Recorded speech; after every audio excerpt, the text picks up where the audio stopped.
Okay,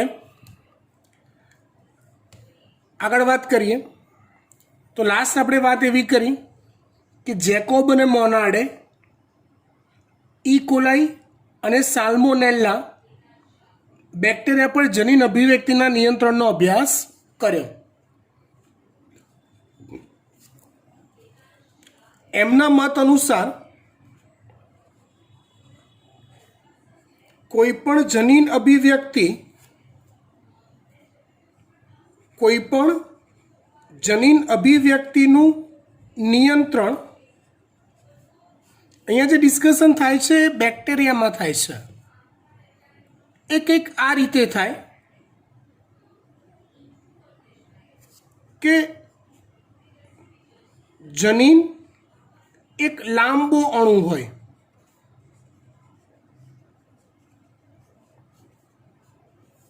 એ લાંબા અણુની અંદર કોઈ એક જ ભાગ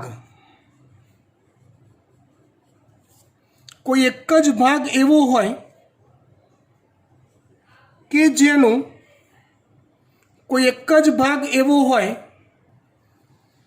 એની રચનામાં આવેલો એક જ ભાગ કે જેનું પ્રત્યાંકન થતું હોય, એક ભાગ એવો હોય કે જેનું પ્રત્યાંકન થતું હોય તો એ ભાગને બંધારણીય જનીન કહેવાય છે. લાસ્ટ લેક્ચરમાં આપણે જે વાત કરી હતી ને કે ડીએનએના ચોક્કસ ભાગનું જ પ્રત્યાંકન થાય તો એ ભાગને બંધારણીય જનીન કહેવાય અથવા રચનાત્મક જનીન કહેવાય છે. હવે એ બંધારણીય જનીનની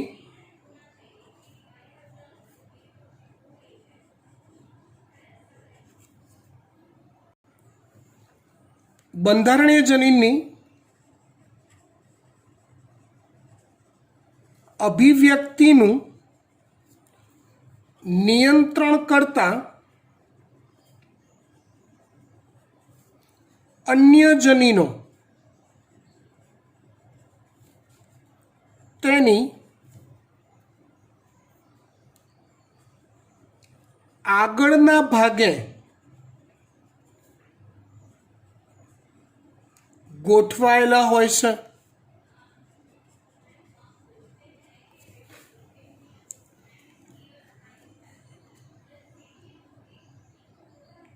દાખલા તરીકે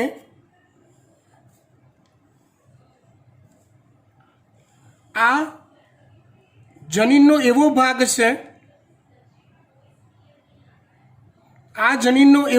છે કે જે બંધારણીય જનીન તરીકે વર્તતો હોય, રાઈટ, અને હું એ નામ આપી દઉં અથવા એને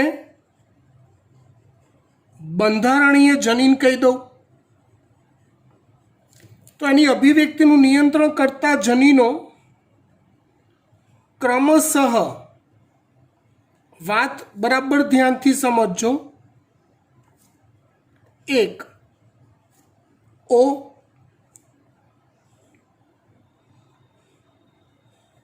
બીજો હોય એના પછી પી અને ત્રીજો હોય છે એની આગળ આઈ. આવા ત્રણ અલગ જનીન આમ જોવા જાવ ને તો આખી એક સળંગ શૃંખલા છે, પણ એ શૃંખલાનો એક ભાગ એ બંધારણીય જનીન તરીકે વર્તતો હોય, રાઈટ, અને એની અભિવ્યક્તિ પર નિયંત્રણ કરતા હોય એવા બીજા ત્રણ જનીનો આગળના ભાગે ગોઠવાયેલા હોય, જેમાં ઓનો અર્થ થાય ઓપરેટર જનીન,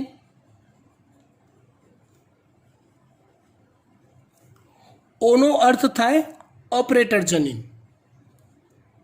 પીનો અર્થ થાય પ્રમોટર જનીન. યાદ કરો ઓલું ટાટા બોક્સ, પ્રિબનોલ બોક્સ યાદ આવ્યું? પ્રમોટર સ્થાન હતું, યાદ છે? બસ આ એ જ વાત અહીંયા પાછી સેટ થઈ.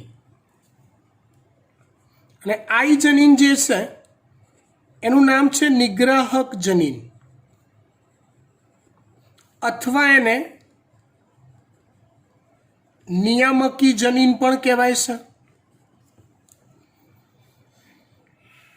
આ ત્રણેય જનીનના ચોક્કસ કાર્યો છે. બંધારણ જનીનનું કામ શું કે લાવો આપણે એમઆરએનએ બનાવી દઈએ. મારે જ્યારે અભિવ્યક્ત થવાનું હોય ત્યારે તમે કહેજો. હવે આને ક્યારે અભિવ્યક્ત થવાનું એ નક્કી આ ત્રણની ગતિવિધિ કરે, પ્રમોટરની, ઓપરેટરની અને નિગ્રાહક જનીનની. ફરી એકવાર, આ બધા જનીન અલગ નથી, એક સળંગ શૃંખલામય છે, જેમાં છેડે બંધારણીય જનીન છે અને આગળ ત્રણ જનીન એવા હોય કે જે આ બંધારણીય જનીનની અભિવ્યક્તિનું નિયંત્રણ કરતા હોય. કયા ત્રણ? ઓ, પી અને આઈ. ઓ ઓપરેટર જનીન. ઓપરેટર જનીન જે છે એ પ્રત્યાંકનની ક્રિયાને ઓપરેટ કરે. ઓપરેટર જનીન પ્રત્યાંકનની ક્રિયાને ઓપરેટ કરે. પ્રમોટર જનીન એ આરએનએ પોલિમરેઝને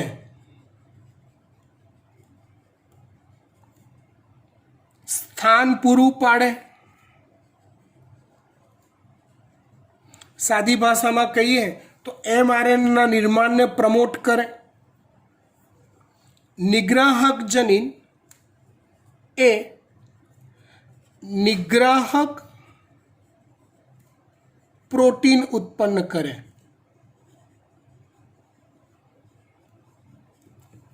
નિગ્રાહક જનીન શું ઉત્પન્ન કરે છે? તો કે નિગ્રાહક પ્રોટીન ઉત્પન્ન કરે છે.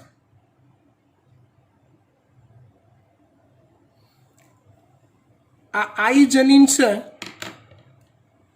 એ આઈ જનીન કોઈ એક નિગ્રાહક પ્રોટીન સર્જે છે.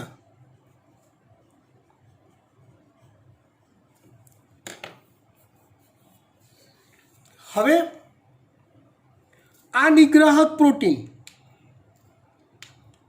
એ ક્યાંક ને ક્યાંક એક યા બીજા પ્રકારે આ ઓપરેટર જનીનમાં આવેલો એક ખુલ્લો ભાગ હોય છે.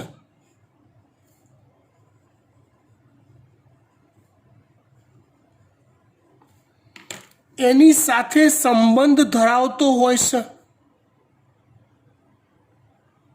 સિમ્પલી કહી દઉં તો નિગ્રાહક જનીન દ્વારા ઉત્પન્ન થતું, નિગ્રાહક એટલે અવરોધક, પ્રોટીન જો ઓપરેટર જનીનના ખુલ્લા ભાગમાં બંધ બેસેલું હોય તો એને સ્વિચ ઓફ કહેવાય છે. તો જ્યારે એ અહીંયા બંધ બેસેલું હશે આ જગ્યાએ, ત્યારે આ જનીન અભિવ્યક્ત થતો નહીં હોય. જ્યારે ઓપરેટર સ્થાન ખુલ્લું હશે ત્યારે જનીન અભિવ્યક્ત થતો હશે. લાઈક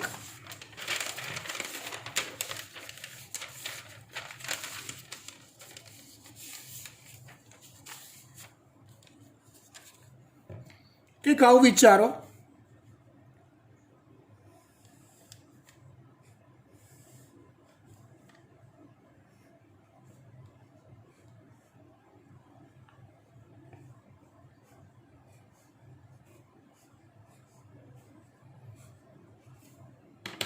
આમાંથી એક પ્રોટીન બન્યો અને એ પ્રોટીન ધારો કે અહીંયા ઓપરેટર જનીનમાં બંધ બેસી ગયેલો છે. તો આ જે કન્ડિશન આવીને એને સ્વિચ ઓફ કહેવાય છે. જ્યારે આવી સ્વિચ ઓફ હોય ત્યારે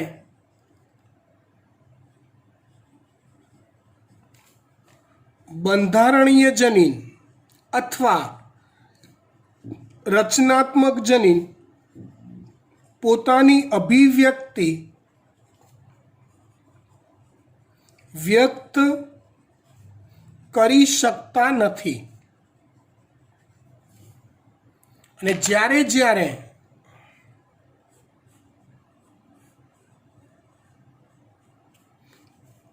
ઓપરેટર સ્થાન ખુલ્લું હોય આ રીતે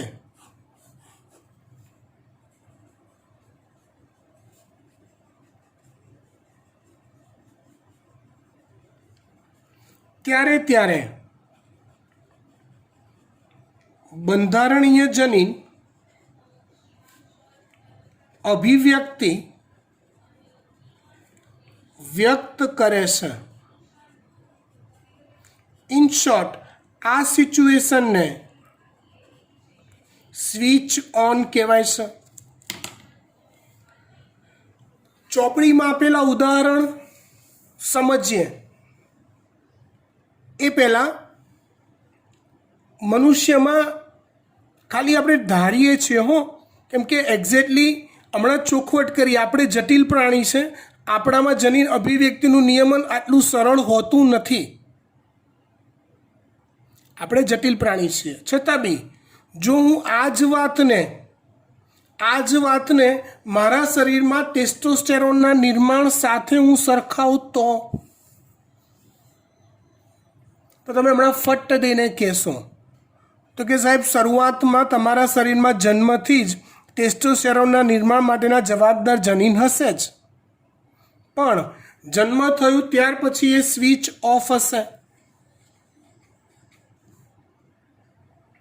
હે ને? પછી 13-14 વર્ષના તમે થયા ને ત્યારે એવી કોઈ ઘટના બની હશે કે જેના કારણે સ્વિચ ઓફમાંથી શું થઈ ગઈ? ઓન થઈ ગઈ, અને જેના કારણે કનેક્ટેડ જે બંધારણીય જનીન છે એને અભિવ્યક્તિ ચાલુ કરી દીધી.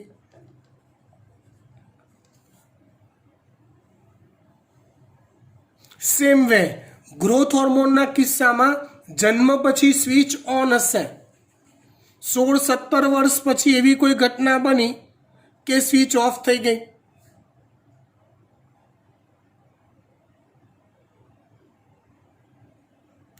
સમજી ગયા? ગુડ. એટલે હું અહીંયા એવી ચોખવટ કરવા માંગુ છું.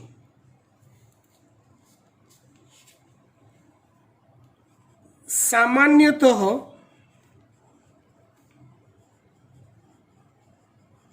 કુદરતી રીતે, આ બહુ ડિટેલ વાત છે, આ વાક્ય રચના ક્યાંય આપી નથી, શોધશો નહીં, હું સમજાવું છું, સમજો. સામાન્યતઃ કુદરતી રીતે જે જનીનની સ્વિચ ઓન હોય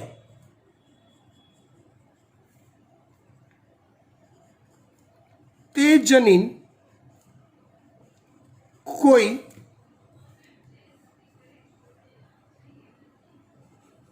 પૂર્વ પ્રેરિત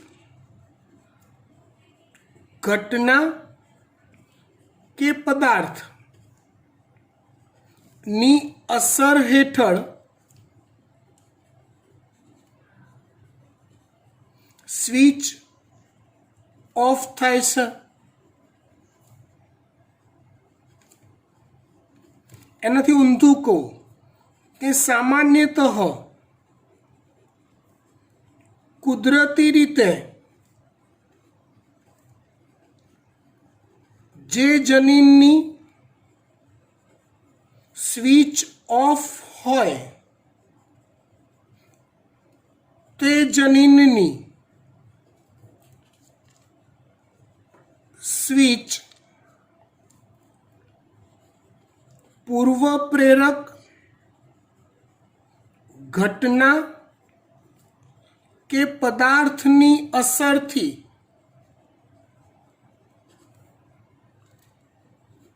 સ્વિચ ઓન થાય છે. મતલબ કે સ્વિચ બંધ હોય તો ચાલુ કરવી અને જો ચાલુ હોય તો બંધ કરવી, આ બંને પ્રક્રિયાઓ કોઈક પૂર્વ પ્રેરક પદાર્થ એટલે પૂર્વ નક્કી કરેલો પદાર્થ કે ભાઈ આ પદાર્થ આવશે, ઓલું નથી કહેતા ક્યાંક ને ક્યાંક ઓલું કૃષ્ણની સ્ટોરીમાં કે ભાઈ કંસ હોય તો કે ભાઈ દેવકીનું 8મું સંતાન, 8મું કે 7મું આઈ ડોન્ટ નો, 8મું લગભગ, 8મું સંતાન એ તારા મૃત્યુનું કારણ બનશે, એવી મતલબ એવી કોઈ ચોક્કસ કોષીય ઘટના કે જે બકા સ્વિચ ઓન હશે, જનીનને કહેશે બકા તું આવું આવું થશે ત્યારે તારી સ્વિચ ઓફ થશે. એવી રીતે જે જનીનની સ્વિચ ઓફ હોય એના માટે બી એવું હોય કે બેટા આવું આવું થશે એટલે તારી સ્વિચ ઓફ છે તો ઓન થશે. એવી વાત કંઈક છે અહીંયા.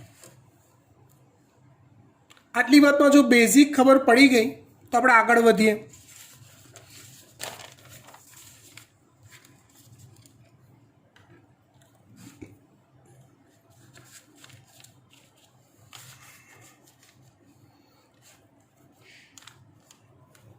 જેકોબ અને મોનાર્ડે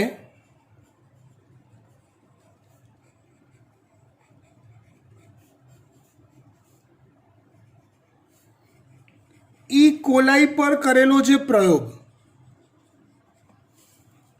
એની હું વાત કરું. બહુ સિમ્પલી પ્રયોગ જોઈએ તો કે નોર્મલી સામાન્યતઃ ઈ કોલાઈનો ઉછેર, પ્રયોગશાળામાં ઈ કોલાઈ ઉછેરવામાં આવે ને તો એ સુક્રોઝના માધ્યમમાં હોય છે. બહુ જ સાદી ભાષામાં સમજાવું છું, ચોપડીની ભાષા અઘરી છે, સરળ ભાષામાં સમજાવું છું. સામાન્યતઃ ઈ કોલાઈનો ઉછેર સુક્રોઝના માધ્યમમાં થાય છે. જેકોબ અને મોનાર્ડે આવા ઈ કોલાઈ ના કોષરસનો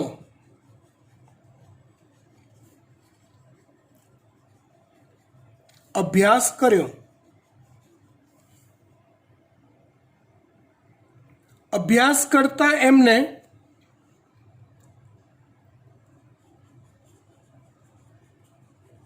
લેક્ટોઝનું પાચન કરતા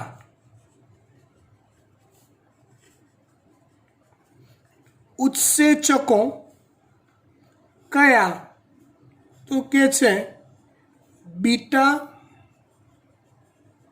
ગેલેક્ટોસાઇડેઝ, પરમિએઝ, ટ્રાયએસિટાઇલેઝ. કયા? બીટા ગેલેક્ટોસાઇડેઝ, પરમિએઝ અને ટ્રાયએસિટાઇલેઝ આવા ઉત્સેચકો કે જે લેક્ટોઝનું પાચન કરે છે. તો આવા ઉત્સેચકોનો અભાવ જોવા મળ્યો. વાતને એકાગ્રતાથી સમજજો. જનીન અભિવ્યક્તિનું નિયંત્રણનું સિમ્પલ લોજિક. જરૂર છે તો અભિવ્યક્ત થવાનું, જરૂર નથી તો છાના માના પડ્યા રહેવાનું. ખબર પડી વાત? બસ. જેકોબ અને મોનાર્ડે સુક્રોઝમાં ઉછેર પામતા હોય એવા ઈ કોલાઈનો અભ્યાસ કર્યો. તેના કોષરસમાં લેક્ટોઝનું પાચન કરે એવા ઉત્સેચકોનો અભાવ હતો. હવે એ લોકોએ શું કર્યું તો એ ઈ કોલાઈને ઉઠાવી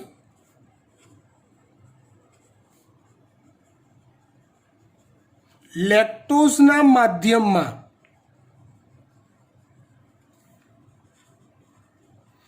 ઉછેર માટે મૂક્યા.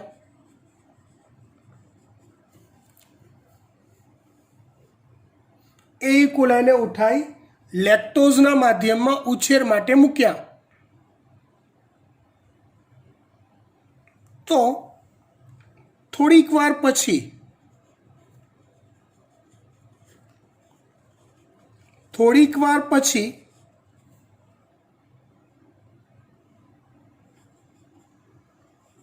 લેક્ટોઝનું પાચન કરે તેવા ઉત્સેચકો અહીંયા જે યાદી આપી છે એ ની કોષરસમાં હાજરી જોવા મળી. એક સિમ્પલ સાદી ભાષામાં વાત કરી. તમે સમજી ગયા? હા, તમે સમજી ગયા. જ્યાં સુધી ઈ કોલાઈનો ઉછેર સુક્રોઝના માધ્યમમાં થતો હતો તો એ ટાઈમે એને ખોરાક તરીકે લેક્ટોઝ નહોતો મળતો, સુક્રોઝ મળતો હતો. તો લેક્ટોઝના પાચનની એને શું જરૂર હોય? તો કે ના હોય. માટે લેક્ટોઝનું પાચન કરે એવા આ 3 ઉત્સેચકો એના કોષરસમાં નહોતા. પણ જેવું જેકોબ અને મોનાડે એનો ઉછેર લેક્ટોઝના માધ્યમમાં કર્યો, થોડી જ વારમાં એના કોષરસમાં આ 3 આઇટમ, આ 3 ઉત્સેચકો ફટ હાજર થઈ ગયા. થોડી જ વારમાં આ 3 ઉત્સેચકો હાજર થઈ ગયા.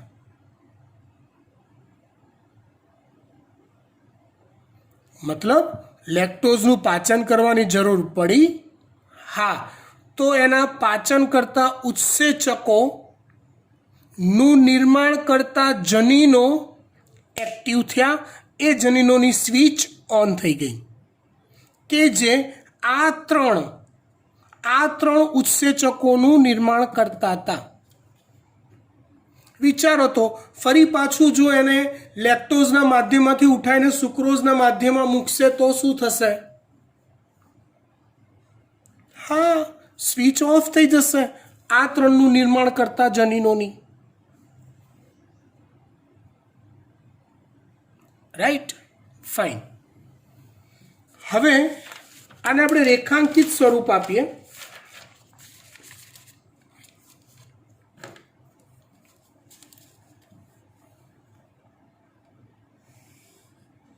સંશોધન કરતાં ખબર પડી કે ઉપરોક્ત 3 ઉત્સેચકોનું નિર્માણ કરતા જનીનો, રેખીય જનીનો, બંધારણીય જનીનો એક હરોળમાં આવેલા છે, અનુક્રમે ઝેડ, વાય અને એ. ઝેડ બીટા ગેલેક્ટોસાઇડેઝનું નિર્માણનું સંકેતન ધરાવે, પરમિએઝના નિર્માણનું સંકેતન ધરાવે, ટ્રાએસિટાઇલેઝના નિર્માણનું સંકેતન ધરાવે. સળંગ આવેલા છે. મતલબ શું થયો ખબર છે? અભિવ્યક્ત હોગા તો તીનો તીન હોગા, નહીં હોગા તો એક બી નહીં હોગા, એવું. ક્રમિક એની અભિવ્યક્તિનું નિયંત્રણ કરતો જનીન ઓ હશે,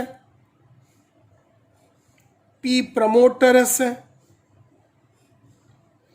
આઈ નિગ્રાહક હશે.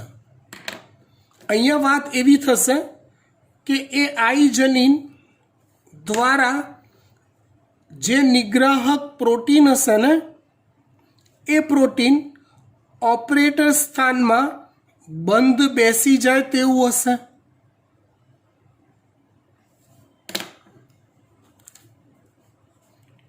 અહીંયા લખું છું, જ્યારે લેક્ટોઝ સિવાયના માધ્યમમાં ઉછેર થાય ત્યારે, જ્યારે લેક્ટોઝ સિવાયના માધ્યમમાં ઉછેર થાય ત્યારે આવું હશે. એટલે આ 3 જનીનોની સ્વિચ ઓફ હશે. કન્ડિશનને આપણે કહીશું સ્વિચ ઓફ. આગળ કીધું એમ જનીનની અભિવ્યક્તિ કોઈ પૂર્વ પ્રેરિત ઘટના કે કોઈ પદાર્થ પર આધારિત હોય. હવે પ્રયોગમાં ફેરફાર શું થયો? તો કે જ્યારે ઈ કોલાઈને લેક્ટોઝનું માધ્યમ આપવામાં આવ્યું ત્યારે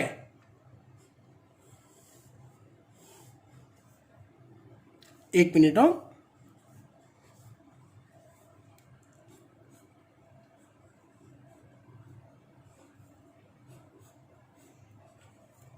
જ્યારે ઈ કોલાઈને લેક્ટોઝનું માધ્યમ આપવામાં આવ્યું ત્યારે એ જે લેક્ટોઝનું અણુ છે એ અણુ ઓપરેટર્સ જનીન સાથે જોડાયેલા નિગ્રાહક અણુ પ્રોટીન સાથે જોડાઈ જાય છે અને કોઈક એવી વિચિત્ર આઈટમ બનાવે છે કે જેનો આકાર આમાં બંધ બેસે એવો હોતો નથી. ઇન શોર્ટ, લેક્ટોઝ એ પોતે પૂર્વ પ્રેરક પદાર્થ તરીકે વર્તીને સ્વિચ ઓન કરે છે. એટલે આ ત્રણેયનું પ્રત્યાંકન ચાલુ એટલે પ્રોટીન સંશ્લેષણ ચાલુ એટલે 3 ઉત્સેચકો બીટા ગેલેક્ટોસાઇડેઝ, પરમીએઝ, ટ્રાયએસિટાઇલેઝનું નિર્માણ ચાલુ એટલે આપણો ઉછેરનો માધ્યમ કયો છે? લેક્ટોઝ. તો લેક્ટોઝનું પાચન ચાલુ. જ્યાં સુધી લેક્ટોઝના માધ્યમમાં ઉછેર ચાલુ ત્યાં સુધી આની સ્વિચ ઓન, ત્યાં સુધી આ ત્રણેય ઉત્સેચકોનું નિર્માણ પણ ચાલુ. પણ જેવું તમે ઈ કોલાઈને ઉઠાઈને લેક્ટોઝના માધ્યમમાંથી કાઢીને કોઈ બીજા માધ્યમમાં લઈ ગયા, સુક્રોઝના, ત્યારે આ ભઈલો પાછો છૂટો પડી પાછો અહીંયા જોડાઈ જશે. ખબર પડી વાત? હા. સમજી ગયા વાત? હા. તો આ જે સ્ટ્રક્ચર છે ને એને લેક ઓપેરોન કહેવાય છે. ZYAIPO એ સ્ટ્રક્ચરને કહેવાય છે લેક ઓપેરોન. કોણે વાત કરી? આ જેકોબ અને મોનાર્ડે. આ પ્રકારના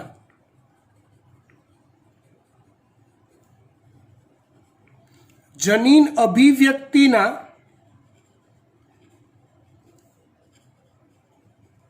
નિયંત્રણને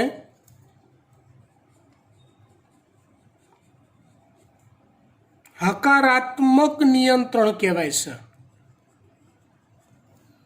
હકારાત્મક એટલે પોઝિટિવ, ઓફ હતી ને ઓન થઈ. આવું એક બીજું ઉદાહરણ છે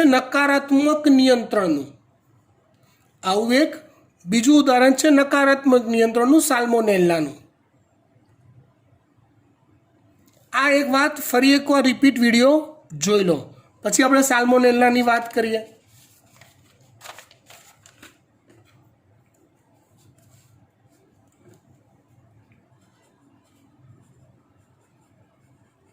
સાલ્મોનેલા એક બેક્ટેરિયા છે જે કુદરતી રીતે વિવિધ એમિનો એસિડ્સનું સંશ્લેષણ કરે છે. સાલ્મોનેલા એક બેક્ટેરિયા છે જે કુદરતી રીતે વિવિધ એમિનો એસિડ્સનું સંશ્લેષણ કરે છે.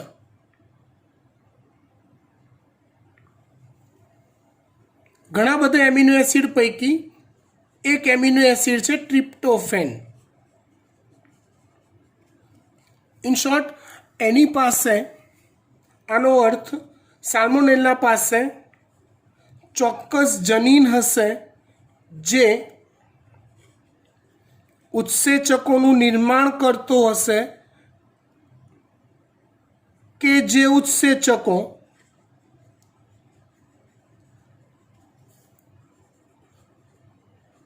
ટ્રિપ્ટોફેનના નિર્માણને પ્રેરતા હશે.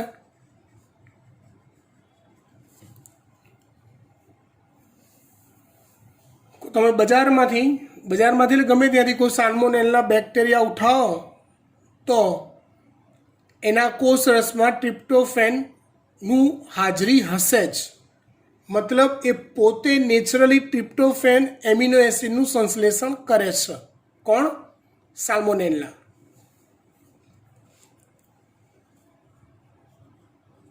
હવે જો સાલ્મોનેલાને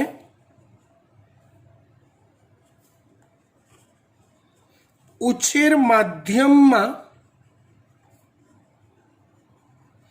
બહારથી ટ્રિપ્ટોફેન પ્રોવાઈડ કરવામાં આવે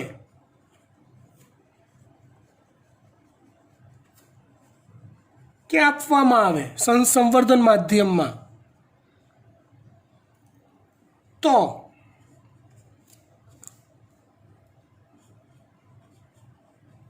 તેના કોષરસમાં કુદરતી રીતે ટ્રિપ્ટોફેનનું સંશ્લેષણ અટકી જાય છે. મતલબ બહારથી જો આપણે ટ્રિપ્ટોફેન એને પ્રોવાઈડ કરવાનું ચાલુ કરી દઈએ છે તો બહારથી જે વસ્તુ મળી જતી હોય એ રાંધવાની શું જરૂર.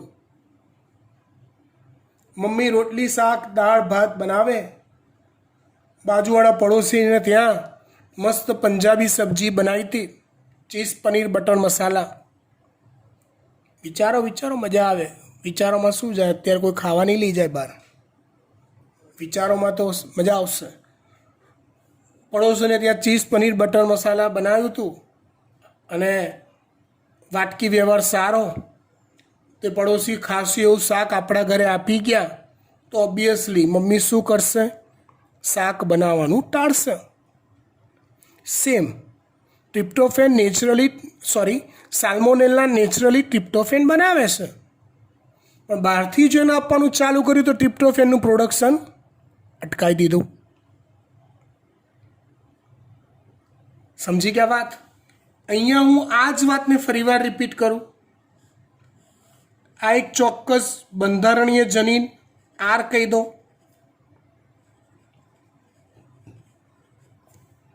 કે જે એવા ઉત્સેચકનું નિર્માણ કરતો હશે કે જેની હાજરીથી ટ્રિપ્ટોફેનનું સંશ્લેષણ થતું હશે. એનું નિયંત્રણ કરતા ઓપરેટર, પ્રમોટર, નિગ્રાહક જનીન.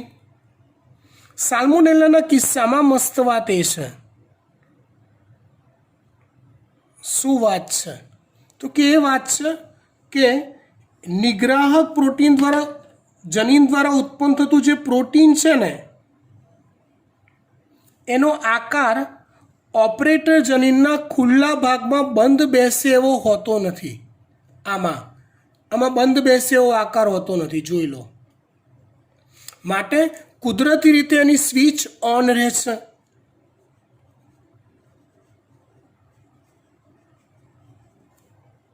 આ કોની વાત છે?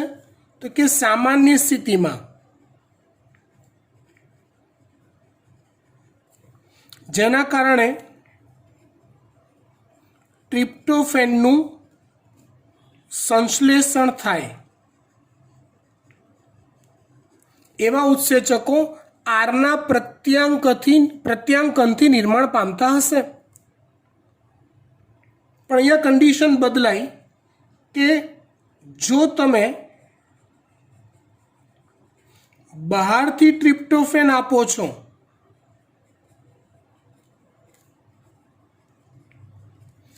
તો એ આપો ત્યારે આનો આકાર બદલાઈ જાય છે અને એવો આકાર થઈ જાય છે કે જો ઓપરેટર સ્થાનના ખુલ્લા ભાગમાં બંધ બેસી જાય, શું ઇફેક્ટ થાય એની? સ્વિચ ઓફ થઈ જાય. ખબર પડી વાત? બહારથી ટ્રિપ્ટોફેન તમે આપો છો, એ આપો એટલે નિગ્રાહક પ્રોટીનના આકારમાં બદલાવ આવે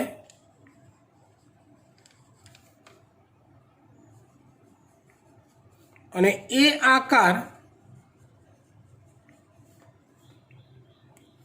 ઓપરેટર જનીનના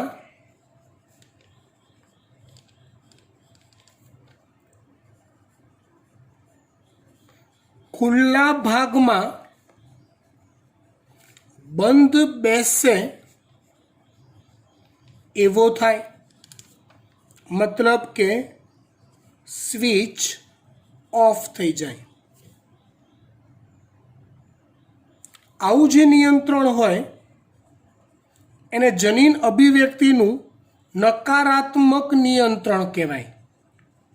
સ્વિચ ચાલુ હતી ને બંધ થઈ ગઈ તો નકારાત્મક નિયંત્રણ, બંધ હતી ને ચાલુ થઈ હકારાત્મક નિયંત્રણ.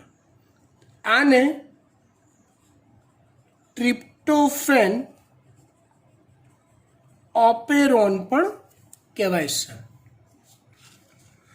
ઓકે, આટલે સુધી રાખીએ છીએ.